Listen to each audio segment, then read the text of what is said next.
가끔 이런 생각이 듭니다. 효도란 도대체 뭐지? 어릴 때 부모님은 우리의 전부였습니다. 무슨 일이 생겨도 늘 옆에 있어주는 사람, 우리가 아플 땐 병원에 함께 가주고 무서운 일이 있으면 가장 먼저 안겨도 되는 든든한 존재였습니다. 어릴 땐 부모님이 아프지 않을 거라고 믿었습니다. 뭐든 해낼 수 있고 언제나 내 편일 거라고 생각했죠. 그땐 애교도 부리고 포옹도 하며 자연스럽게 사랑을 표현했습니다.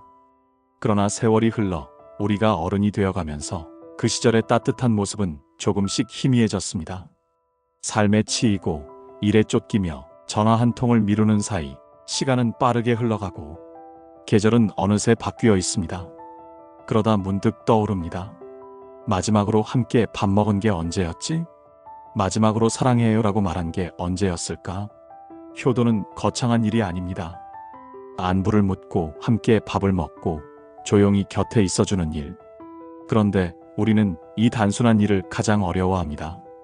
왜냐하면 효도를 너무 무겁게 배워왔기 때문입니다. 부모님 말씀을 잘 들어야 효자야. 돈 잘 벌어서 효도해야지. 이런 조건들이 붙는 순간 효도는 마음의 표현이 아니라 성공의 증명처럼 변합니다. 하지만 우리가 자주 하는 착각이 있습니다. 아직은 괜찮겠지. 그렇게 미뤄둔 아직이 쌓여 어느 날 문득 임의가 되어버립니다.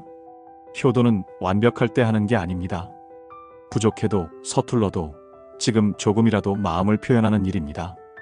엄마, 아빠, 요즘 잘 지내세요? 그 한마디가 누군가의 하루를 버티게 합니다. 효도는 완벽한 행동이 아니라 후회하기 전에 건네는 한마디입니다. 부모님이 지금 건강하시다고 앞으로도 늘 건강하실 거라고 우리는 착각합니다. 하지만 인생은 언제나 예측할 수 없습니다. 건강은 한순간에 무너질 수도 있고 삶은 언제 어떤 방향으로 흘러갈지 모릅니다. 우리 모두는 유한한 존재입니다. 그렇다면 살아계실 때 조금이라도 마음을 표현해보면 어떨까요? 비록 서툴더라도 그 진심이 닿는다면 그것만으로도 이미 충분한 효도일 겁니다. 우리는 효도를 감사로 배우지 않았습니다. 어릴 때부터 해야 하는 일로 배웠죠. 그래서 효도를 생각하면 마음보다 의무감이 먼저 떠오릅니다. 하지만 진짜 효도는 도덕교과서의 문장이 아니라 그 사람이 있어서 내가 안심되는 마음에서 시작됩니다. 부모님이 나를 위해 그렇게 살아오셨듯 이제는 나 역시 부모님께 마음의 안식처가 되어드려야 하지 않을까요?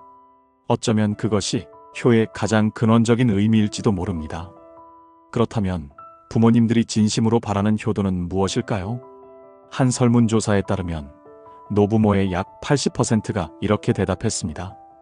자녀가 행복하게 사는 것, 그것이 바로 효도다. 부모님이 바라는 것은 화려한 성공도 큰 돈도 아닙니다. 그저 우리가 마음 편히 행복하게 살아가는 모습입니다. 한 어르신은 이렇게 말했습니다. 자식이 자기 살림을 스스로 챙기고 우리 마음 고생시키지 않는 게 효도다. 또 다른 분은 이렇게 덧붙였습니다. 문제가 생기면 미리 상의 좀 했으면 좋겠다. 우리 의견이 조금이라도 도움이 된다면 그걸로 기쁘다. 그리고 많은 부모님들이 같은 이야기를 남기셨습니다. 가장 중요한 건 자주 찾아오는 거야. 자식이 얼마나 성공했는지가 아니라 얼마나 곁에 있어주는가가 더 소중하지. 결국 부모님이 원하시는 효도는 거창하지 않습니다. 우리가 잘 사는 모습, 그리고 그 행복을 함께 나누는 시간입니다. 하지만 현실 속에 우리는 조금 다릅니다. 나이가 들수록 삶은 점점 팍팍해지고 그래서 더 현실적으로 생각하게 됩니다. 솔직히 말해 요즘 세대는 부모라는 존재조차도 재산이나 돈이 없으면 어느 순간 점점 찾아가지 않게 되는 경우가 많습니다. 부모님이 가진 것이 아니라 부모님이라는 존재 그 자체로 마음을 다할 수 있는 것. 아무런 이익이 없어도 그저 부모님이 살아계시다는 이유만으로 찾아뵙는 것. 그게 효도 아닐까요? 그렇다면 우리는 머리로는 다 알면서 왜 행동으로는 효도를 나중으로 미루는 걸까요? 효도를 어렵게 만드는 건 단순히 바쁨 때문만은 아닙니다. 그 안에는 어색함, 죄책감, 표현의 두려움이 함께 자리하고 있습니다. 이제 와서 전화하면 갑자기 이상하지 않을까? 괜히 감정적으로 보일까? 하지만 말하지 않으면 마음은 전해지지 않습니다. 사랑은 마음속에서만 자라지 않습니다. 입 밖으로 나올 때 비로소 실체가 됩니다. 우리가 가장 쉽게 하는 약속은 나중에입니다. 조금 더 여유가 생기면, 다음 주쯤엔 꼭. 하지만 그 나중은 대부분 오지 않습니다. 현실적으로 생각해보면 많은 사람들은 주 5일 일하거나 교대 근무로 하루하루 버티며 살아갑니다. 각자의 삶을 꾸려가느라 부모님이라는 존재는 자연스럽게 조금 뒤로 밀려나게 됩니다. 당장 먹고 사는 일이 우선이고 하루하루가 버겁기 때문이죠. 또 어떤 이는 아직 직업이 없어서 스스로 초라함을 느껴 잠시 거리를 두기도 합니다. 어떤 이는 친구들과의 약속이 더 먼저일 수 있고, 어떤 이는 사랑하는 사람과의 시간을 보내느라 부모님을 볼 시간이 없습니다. 다 각자의 사정이 있고 그건 누구의 잘못도 아닙니다. 다만 그 바쁜 틈 속에서도 마음 한켠에 지금은 괜찮겠지라는 생각이 쌓이면 어느 날 그게 이미 늦었구나가 되어버립니다.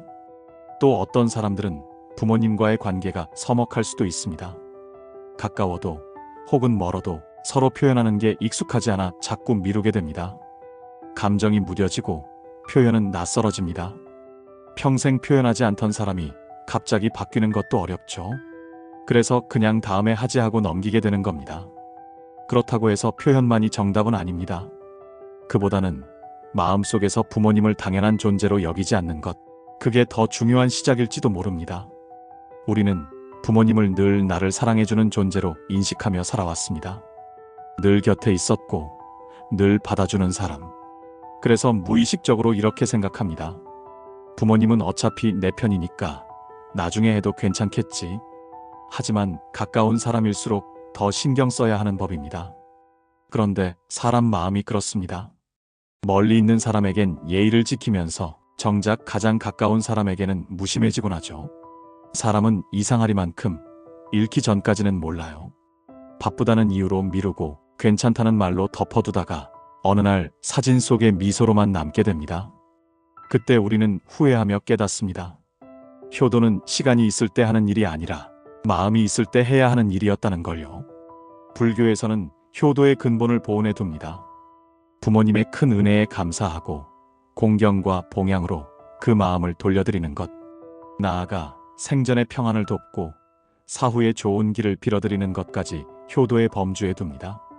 이는 단지 한 생의 예의가 아니라 여러 생에 걸친 인연을 밝히는 인과적 실천이며 자기를 낮추고 마음을 맑히는 수행의 과정이기도 합니다. 부모님을 공경하는 마음은 곧 나를 닦고 세상을 따뜻하게 만드는 첫걸음입니다. 그렇다면 우리가 실천할 수 있는 효도는 무엇일까요? 첫 번째, 자주 대화하기. 짧은 안부라도 괜찮습니다. 부모님은 우리의 목소리만으로도 하루를 버팁니다. 두 번째, 취미를 함께 찾아드리기. 부모님께 취미를 찾아드리고 시간 날 때 가끔 함께 활동할 수 있다면 더할 나위 없습니다. 부모님과 무언가를 함께 할 때 그 행복은 또 다른 형태의 행복으로 다가옵니다. 생각해보면 우리는 친구들과는 잘 만나고 애인과는 자연스럽게 시간을 보내면서도 정작 부모님과 함께하는 일에는 어색함을 느낍니다. 하지만 그 어색함을 한 번만 넘어가면 부모님은 그 하루를 오래도록 기억하십니다. 그 짧은 시간이 그분들에겐 한 달의 위로가 되기도 하니까요. 세 번째, 작은 여행 선물하기. 대다수의 부모님 세대는 평생 먹고 사느라 바쁘게 살아오셨습니다. 쉬는 날이면 집에서 쉬기 바빴고 여행 한번 다녀오는 것도 사치처럼 느껴졌죠. 이제는 우리가 그분들을 모시고 함께 여행하며 추억을 쌓아드릴 차례입니다. 짧은 하루의 추억이 부모님에겐 평생의 선물이 될지도 모릅니다. 사진 한 장보다 더 오래 남는 건 바로 그날의 웃음과 온기일 테니까요. 네 번째, 이해하려는 노력. 말 뒤에 숨은 진짜 마음을 먼저 들어주세요. 부모님도 우리가 나이를 들어가면서 이제는 자식의 눈치를 보십니다. 말 한마디를 하실 때마다 혹시 불편해하지 않을까? 내가 귀찮은 존재로 보이지는 않을까? 그런 마음으로 조심스러워 하시죠. 그래서 진짜 속마음을 숨기고 괜찮은 척, 아무렇지 않은 척 하십니다. 우리는 그 의도를 잘 파악해야 합니다. 선물 사드릴까요? 하고 물었을 때 괜찮다라고 하셔도 가끔은 사드리는 것. 오지 마라 하셔도 가끔은 한 번쯤 들르는 것. 그 작은 행동 안에 부모님은 사랑받고 있다는 확신을 느낍니다. 때로는 말보다 행동이 괜찮다는 말보다 왔구나라는 미소가 마음을 더 깊이 위로합니다. 5번째, 사소한 증상도 병원에 모시기.